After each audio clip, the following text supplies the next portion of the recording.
اعوذ باللہ من الشیطان الرجیم بسم اللہ الرحمن الرحیم۔ صدر محترم، حاضرین کرام، السلام علیکم ورحمۃ اللہ وبرکاتہ۔ آج مجھے جس موضوع کے بارے میں شخصیت کو اسلامی عقیدت پیش کرنے کا موقع ملا ہے وہ ہے ڈاکٹر علامہ محمد اقبال۔ جناب والا علامہ محمد اقبال وہ دنائے راز تھے کہ جس نے ملت اسلامیہ کے تن مردہ میں آزادی حیات اور عزم و عمل کی نئی روح پھونک دی۔ اقبال بزم ہستی کا انتخاب تھے، آپ عظیم مرد محمد تھے اور قدرت ان جیسے عظیم انسانوں کو تاریخ ساز کارناموں کے لیے تخلیق کرتی ہے۔ بڑے صغیر میں چاروں طرف غلامی کا اندھیرا چھائے ہوئے تھے، فرزندان اسلام غفلت کی نیند سو رہے تھے۔ ایسے عالم میں اقبال کی آواز آزادی کا ترانہ بن کر گونجی، آپ کا پیغام قدرت کا انعام بن کر گونجا۔ اس احساس سے فرماتے ہیں، ایک ولولہ تازہ دیا میں نے دلوں کو، ایک ولولہ تازہ دیا میں نے دلوں کو، لاہور سے تاحق بہارا سمرقند۔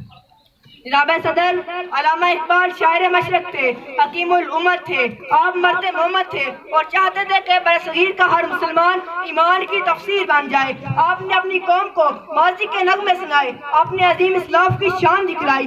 آپ کی پوری شاعری ماضی کے روشن جلووں سے آباد ہے۔ آپ چاہتے تھے آج کا مسلمان اپنے عظیم بزرگوں کے کارناموں پر ایک نظر ڈالے تاکہ انہیں آزادی کی قدر و قیمت کا احساس ہو سکے۔ جناب صدر، اقبال نے مشرق کو دیکھا، تعلیم کے لیے یورپ کی درسگاہوں میں گئے، وہاں کی تہذیب و تمدن کو دیکھا، انہیں احساس ہوا کہ یورپ کی چمک دمک عارضی ہے جبکہ اسلام کی تہذیب اور اسلام کی حقیقت لازوال ہے۔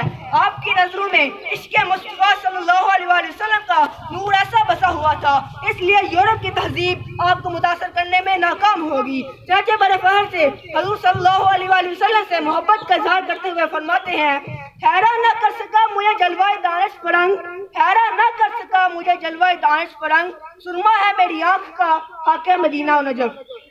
جناب صدر، اقبال برو کے شاعر تھے، بچوں کے بھی۔ آپ کا پیغام مسلمانوں کے لیے بھی تھا، عالم اسلام کے لیے۔ آپ کو ملت کے نوجوانوں سے پیار تھا، آپ ان نوجوانوں کو شہین کے روپ میں دیکھنا چاہتے تھے، وہ شہین جو ہمیشہ میں پرواز رہتا ہے، آسمانوں کی بلندی کو چھوتا ہے۔ اسی لیے آپ مسلمان نوجوانوں کو شہین بننے کا پیغام دیتے ہوئے شہین کے حوالے سے کہتے ہیں، نہیں تیرا نشیمن کسرہ سلطانی کے گنبد پر، نہیں تیرا نشیمن کسرہ سلطانی کے گنبد پر، تو شہین ہے بسیرا کر پہاڑوں کی چٹانوں پر۔ صدر محترم، اقبال کی آواز دلوں میں اتر گئی۔